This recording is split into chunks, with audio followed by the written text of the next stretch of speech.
Story. I'm Emily Goodwin, and we are here with Wulf Moon. He is a winner of Writers of the Future. Wulf, it's so good to talk to you and see you like this. This is great. It's been a little while. Good to see you, Emily. It's a pleasure being here, and wish we could have been together at the workshop and big event, but that's still coming, so we'll just wait for that up ahead. Yes, it is still coming. We will make it happen. Okay, so why don't you tell us just quickly about yourself? I'm Wulf Moon. I entered this contest for 25 years, and before I finally won, about 4 years before I won, I said I'm going to enter every quarter, not just 1 or 2 times a year, but every single quarter, and I'm not stopping until I win. And that's really what changed everything for me, entering every quarter and changing it up, always trying to figure out how to write something new, something different, something that the judges hadn't seen before. Mm-hmm. And then finally I won with Super Duper Moon Girl and the Amazing Moon Dawdler in volume 35. And that was the gala that we went to last year, which had the wonderful giant robot outside. Mm-hmm. So it's really a wonderful experience. And of course, there's my Writers of the Future award there, something that everyone covets. And you're very happy when you can finally achieve such a noble contest and win. And this is my little Moon Dawdler. Someone made this for me. Actually, Martin Shoemaker's sister made this based on the Robo-Dog in my story. So there's Moon Dawdler for you. And you brought that to LA with you. Actually, it was presented to me there. I knew nothing about it. So I saw it at the reveal, not only was I given, and he comes on a little moon stand. Let's see if you can see it there. Yeah, that's what I remember. So at the reveal, when I was just about to go in to see my art, Martin Shoemaker came up with a box and handed me this and said, "Hey, Moon, my sister made something for you." And I opened it up, and it was Moon Dawdler. And so that was amazing. I had an actual 3D model of something from my story, and then I also had the actual art that was presented by the youngest winner in the history of the contest at that time. So that was a great story, I have to say. I loved your story. Thank you very much, Emily. I wrote that in 36 hours on the last day of the contest year, because my wife had a lot of health problems, and I said, could I please have, this is my last chance for the year. If I could just have this time, I'd like to get a new story in. And she said, okay. And then I said, what should I write? And she said, you wrote that. I'd written a 1 page. I often do this. I'll write 1 page. I'll get an idea of something. I'll write 1 page. And I'd written it, the very opening you saw for Super Duper Moon Girl. I wrote that, and I worked on my title, which actually is one of Dave's secrets in the workshops that we're going to be talking about. But title is your first hook. And I actually was trying to figure out a really unique title. So that's where it all began, was coming up with a unique title. And the title was Super Duper Moon Girl and the Amazing Moon Dawdler. And so that was my exercise. And I wrote that down. I said, well, I can't stop there. Who is Super Duper Moon Girl? Mm-hmm. Who is Moon Dawdler? What is this about? And so I wrote a page, showed it to my wife. And 6 months later, I needed a story to write for the end of the contest year. And Jill said, well, why don't you write that story? I've always wondered what happened to Moon Girl. And so that's what I did. So unfortunately, I did that because that was my winner. Unfortunately, you did. Yeah. And that brought you to Los Angeles, where you got to do a week-long workshop. That was amazing. And what's unique is those 3 judges that we had, which were Orson Scott Card, David Farland, and Tim Powers. Those are the same 3 speakers that you guys have, your instructors, for your online workshop. So it was fun. It was like going back to the workshop, but actually getting something that we didn't have. Because the workshop assumes you already know how to write a professional story. Scott Card says that in the beginning. We already know that you know how to write. So we're not going to talk about so much how you write a story. We're going to talk about how you can become a professional writer now and move on with your career. Yeah. So we now have the L. Ron Hubbard Writers of the Future online workshop, which is the free workshop, which has just been launched. And you were the first one to finish that workshop. So we want to hear a little bit about what you thought of that and how it went. Yeah, so it was a privilege to go through that. Thank you for inviting me to go through the workshop. And the online workshop is unique because it focuses on how to write a winning story.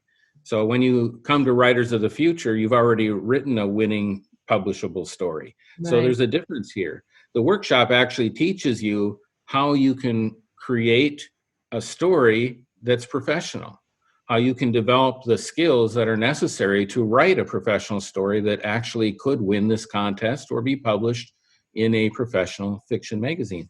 So that's the difference. And it's nice because people entering the contest, people that are trying to get published, that's exactly what they need. Yeah. They actually need to know how to write a story that will be publishable. Then an editor will pick up, or a judge like David Farland will pick up, open it up and go, this has everything I'm looking for. And there are things they're looking for, and a lot of writers have no idea when they're starting out what those things are. So it really helps you to see the target so that you can aim your arrows at the bullseye. Yes. Great. And then what did you think of we had a series that there's 12 videos on there. What was your take on those videos with the judges? They are the top in the field of science fiction and fantasy. So it's a privilege. It was a privilege for us to go meet them in person at the Writers of the Future workshop. And it should be viewed as a privilege by anybody that takes the course to get actual instruction for free from these best-selling authors that aren't just best-selling.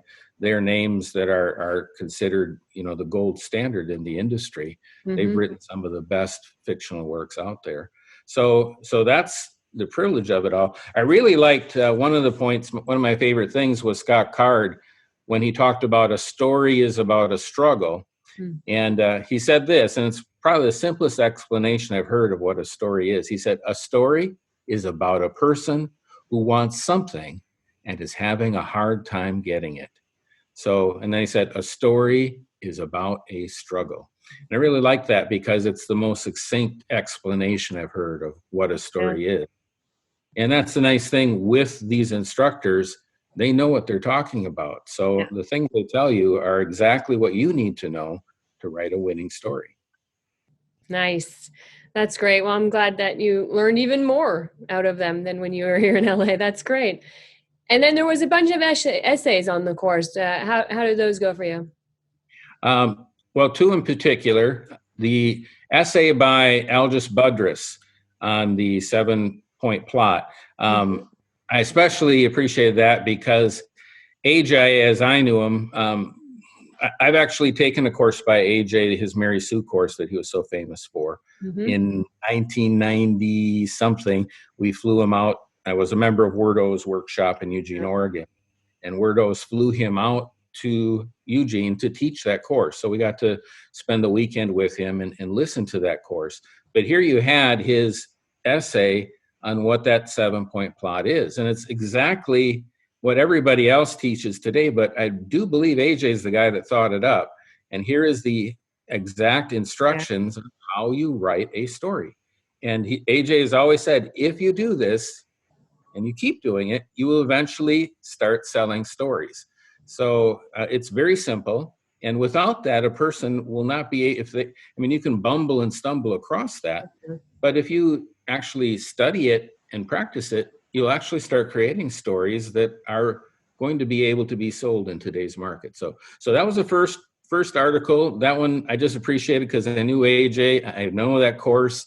I've listened to Dean and Chris teach it. I've listened to David Farland teach it. He actually did teach more about it in this actual online workshop. Yeah. But it was just nice to see AJ's original summary of this is what makes up a story. And then L. Ron Hubbard, I've always been impressed how prolific he was. He could write 100,000 words in a month and, over 1 million words a year. That's really impressive. And that's listed within the program. But his article about art, I thought was fascinating. And I think why it fascinates me so much is when I was at the reveal and here was a picture of the RoboDog Moon Dawdler that one artist had made.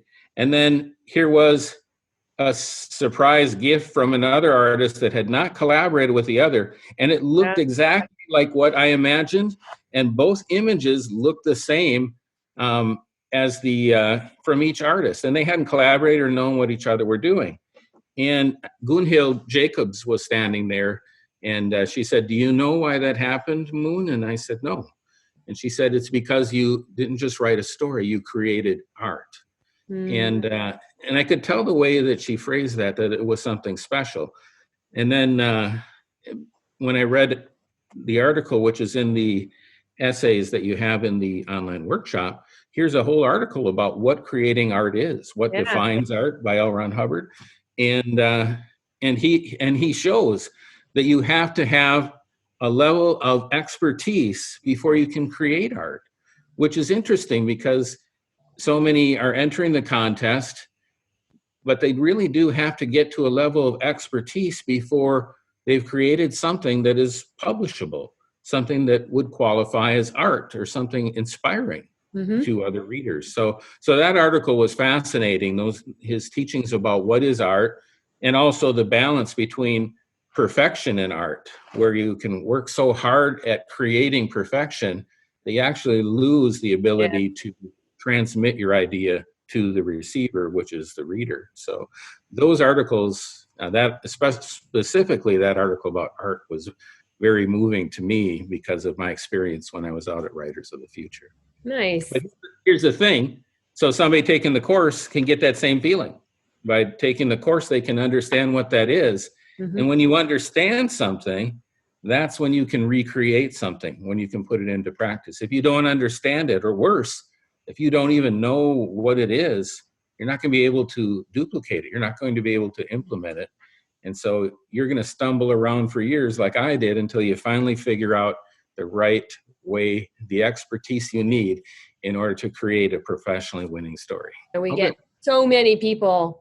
It's a large number of people that enter the L. Ron Hubbard Writers of the Future contest. And they get all these people and they have like so many honorable mentions, and they keep trying. And there's just, they got to just have that something to push them over the edge to be able to win the contest. And without giving them the entire workshop that they would be getting if they won the contest and flew to Los Angeles, giving them some of the basics so that they would, have what they needed to be able to just get that honorable mention to a win. Yes. Or if they're, haven't entered the contest yet because they were nervous even about writing, then now they'll know what is being looked for in a story. Yeah, even a beginning writer can go to that section that AJ wrote about the 7-point plot, and you'll figure out, oh, this is how you create a story. And then after that, you have David Farland, who was mentored by Algis Budrys. Yeah. You'll have David Farland explaining the principles. So that's a beautiful thing. Actually, you not only get the essay, but you get someone AJ mentored. AJ's not here anymore, but David Farland is, who was instructed by him and was a winner in the contest. So you actually have somebody explain how you do it. So you'll have the elements right there. If you're a new writer that hasn't written anything, you'll have the best instruction you could ever have on how to create a story that will be marketable and sellable in today's market. And unfortunately, I took a lot of college writing classes. They don't teach that. Yeah. They have you read a bunch of the old established greats and talk about why it's great, and then they have you write something. But they don't tell you, here's what you need to do to create a story in our culture that will actually be transmittable and acceptable to others, that they would want to buy it and read it. Well, and as far as in speaking about L. Ron Hubbard, that was his genius, that he saw that globally there was a situation where old established names were being published, and that's good. They built up their names. They got known, but they also brought with them an audience where new writers didn't. And magazines have to sell magazines. They have to sell subscriptions. They have to make money to keep printing. So the reality was they tend to buy names that are established. And he recognized a lot of the newer voices, which would keep the field fresh and keep humanity having new visions of the future and what it could be. It was tamping that down. And so he wanted to open that up. And that's what he developed this contest for. And the proof is in the pudding. As we look at the history of the contest over now 36 years, you can see the contest has continually discovered new writers. Even David Farland himself was discovered by this contest, is now a judge and a best-selling author. But it gave a platform for these unheard voices to be heard and to get exposure and to be lifted up so that they could get published, get read. Different editors could buy their works and new names could come into the field. So it wasn't just the same names that had already gotten there that were, kind of like a forest. If there is no thinning of the forest, all the big trees take all the sunlight.